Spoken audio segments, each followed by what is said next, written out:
আসসালামু আলাইকুম রহমতুল্লাহ সবাইকে। চলে আসলাম আজকে নতুন একটা কিছু নিয়ে। আপনারা দেখতে পারতেছেন যেখানে কিছু শৌখিন মুরগির বাচ্চা আছে এবং আমার কবুতরগুলো আছে। মাশাল্লাহ, দেখেন ফেন্সি কবুতরের সাথে ফেন্সি মুরগি খাবার খাচ্ছে। আর এই ফেন্সি মুরগির বাচ্চাগুলোকেও আমি ছেড়ে দিয়েছি। এখানে আছে এক জোড়া ব্রাহ্মা, এক জোড়া বাফ পলিশ ক্যাপ আর একটা কোচিন মুরগির বাচ্চা।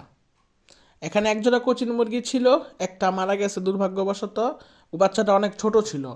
মাশাল্লাহ, দেখেন সবগুলোকে একসাথে আমি ছেড়ে দিয়েছি। আর দেখেন কতটা সুন্দর লাগতাছে। মাশাল্লাহ।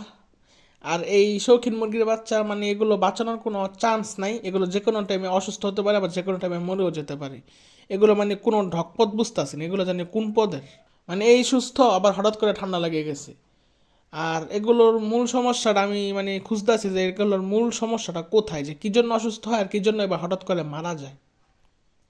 আর আমি বাফ পলিশকে আনছিলাম তিনটা, একটা মারা গেছে। আর কোচিন মুরগি আনছিলাম দুইটা, একটা মারা গেছে। তো এখানে আমার দুইটা গেল, আর এগুলো আছে। এখন দেখি এগুলো মানে সুস্থ থাকে না অসুস্থ হয় কি না, এটা আপনারা ইনশাল্লাহ আপডেট পাবেন। তো এই ছিল আজকের ভিডিওটা কেমন লাগলো অবশ্যই দয়া করে জানাবেন। ধন্যবাদ, জাজাকাল্লাহ খাইরান।